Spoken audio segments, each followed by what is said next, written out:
Hola classe, gravem l'últim vídeo del tema en el que anem a parlar de l'art i la cultura al llarg del segle XIX.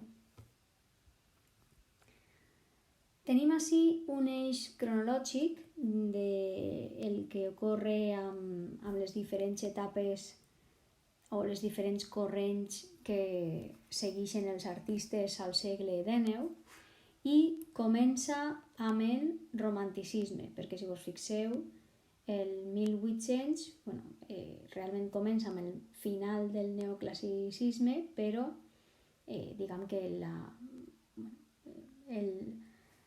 la part artística nova de la que anem a parlar és a partir del romanticisme.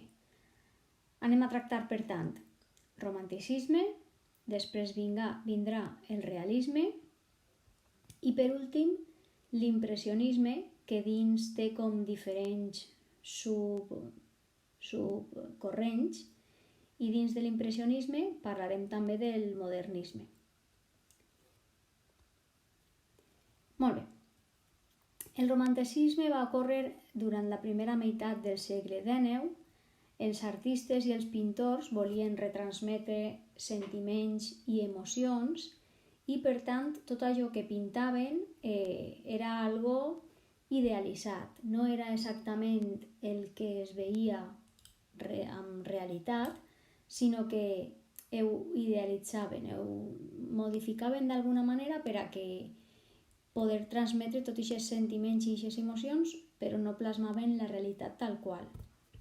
Els temes que se tractaven eren paisatges, com vos dic, idealitzats, perfectes, meravellosos, sense cap problema, no? Tot com molt bonico, reproducció de personatges populars i també ho van utilitzar per a exaltar els ideals liberals. La tècnica que utilitzaven aquests pintors eren colors brillants, pinzellades soltes i també jugaven amb la llum. Els pintors espanyols més reconeguts d'aquesta època són Federico Madrazo i Antonio Esquivel. Hem de parlar també d'un pintor que ja l'hem nomenat en anteriors vídeos, Francisco de Goya. Ell va destacar per damunt dels pintors de l'època. Recordeu que va ser molt important perquè durant una època de la seva vida molt llarga va ser pintor de la cort, és a dir, la família reial li pagava per a que representara a la família en diferents quadres i pintures. Va ser pintor de la cort durant Carles IV, durant José I i Ferran VII. Recordeu, este era el quadre de la família d'un.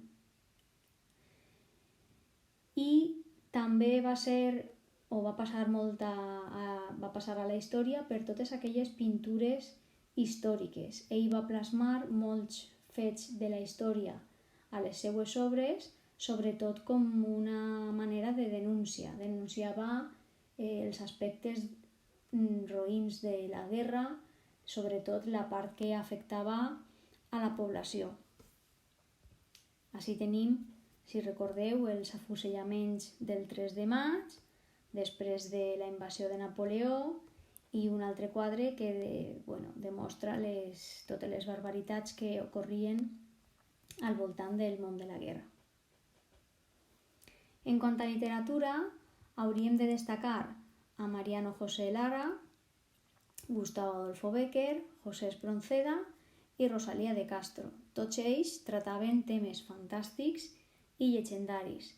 De fet, no sé si ho conegueu, Gustavo Adolfo Bécquer és conegut per una obra que s'anomena Llegendes, les llegendes de Gustavo Adolfo Bécquer, on es tracten molts temes que tenen a veure amb els sentiments, amor, odi, passió, ràbia, i tot és molt sentimental, molt visceral, molt de traure tots aquests sentiments cap a fora.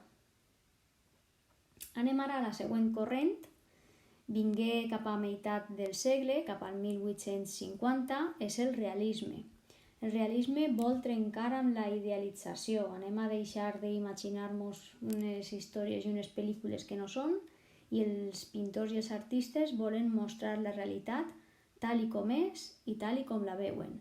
Els temes que tracten, doncs, la vida quotidiana, retrats de personatges, faenes del camp i, sobretot, critiquen molt els problemes de la societat. La tècnica que utilitzen, doncs com que ara volen representar la realitat tal qual és, tenen molta cura del seu treball i van prestant molta atenció a tots els detalls i fan una observació molt minuciosa de la realitat per poder traslladar-la al seu treball. Els pintors més reconeguts són Eduardo Rosales i Marià Fortuny. En quant a literatura, destaquen Benito Pérez Galdós, que si recordeu li va fer aquella entrevista a Isabel II, i un grup d'autors que s'anomenen la generació del 98, entre els que s'inclouen Pío Baroja, Miguel de Unamuno, Antonio Machado. És un grup d'autors que escriuen sobre temes realistes, temes que ocorrien de veritat en el dia a dia del poble. Tots els seus temes són socials, tenen que veure amb la societat, la pobresa, la fam, i estan molt preocupats per la situació d'Espanya. Aleshores utilitzen la literatura també com un mitjà de denúncia d'aquesta situació de pobresa que vivia la major part de la societat. La següent corrent és l'impressionisme. Ocorre ja cap al final del segle XIX i arriba com una revolució en el món de l'art, no només a Espanya, sinó també a altres països europeus. Els artistes ja no volen pintar el que veuen, entre altres motius perquè no es fa falta. Per això ja existeix la fotografia. Aleshores, per a què van a retransmetre exactament el que veuen? Ja no els interessa. Ara el que volen és transmetre emocions i transmetre la realitat tal i com ells ho veien. Per tant, la tècnica que utilitzen una altra vegada té que veure molt amb la llum, pinzellades soltes unes damunt d'altres, com que se superposen, no? Com que pintes damunt d'un color que ja has posat, i d'esta manera pareix que se mesclen no que se mesclen els colors, sinó que se barregen, no? Que està així tots com un damunt dels altres, sense tindre molta precaució en detalls, sinó pinzellades així soltes arreu, algo així. Els temes que es reflecteixen sempre són, o la majoria de les vegades, són paisatges i escenes a l'aire lliure, i un dels pintors més reconeguts és Joaquín Sorolla. Joaquín Sorolla és segur que vos sona el nom, a més és un pintor valencià que vivia molt proper de la platja i de fet totes les seues obres, o la majoria, són a la platja. Fixeu-vos, en algun d'estos quadres es veuen eixes pinzellades així soltes arreu, mesclant els colors del blau. Les flors del barret de les xicones, doncs sí, se veuen que són flors, però tampoc està molt clar si són blaves, si són morades, si tenen molts pètals o poquets, perquè ja no van al detall de la realitat, sinó a transmetre altres sensacions. I veieu sempre a l'aire lliure, Sorolla és que pintava molt la platja perquè ja vos dic que la tenia al costadet. I representant la vida tal qual i faenes quotidianes. Dins de l'impressionisme tenim el modernisme. També va ocórrer al finals del segle XIX. Esta vegada els modernistes busquen la innovació a través de noves tècniques.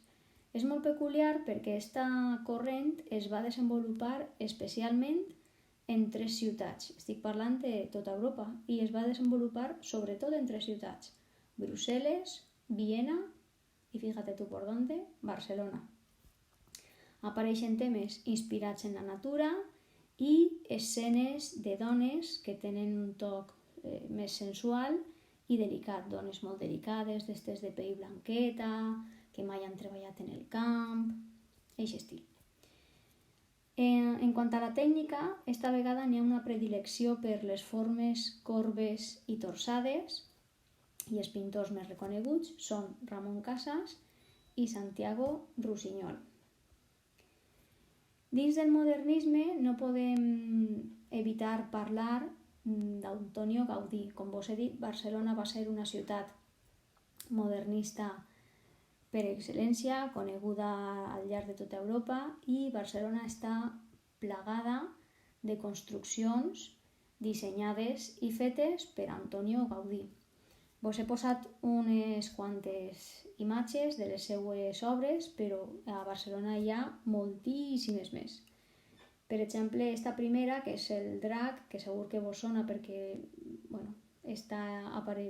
és prou famós, està al Parc Güell. La família Güell era una de les mecenes de Gaudí i ell els va fer un parc, un palau, una cripta, en fi, diverses obres. Al costat el que tenim és la façana de la Casa Batlló, que es pot visitar també per dins, no només per fora. I per últim, la Sagrada Família, la catedral que hi ha a Barcelona d'Antonio Gaudí. No sé si sabeu que aquesta catedral no està acabada, ell va morir abans de que finalitzaren les obres i continua estant sense acabar, en part perquè no saben ben bé per on tirar, perquè com que eren tècniques diferents i tot això ve a partir de la visió d'un artista, doncs no tenen molt clar com seguir i com acabar-ho sense trencar amb l'estil d'Antonio Gaudí. La foto que tenim a la dreta està feta a contrapeu, no? Fent-li una foto al sostre de l'interior de la catedral.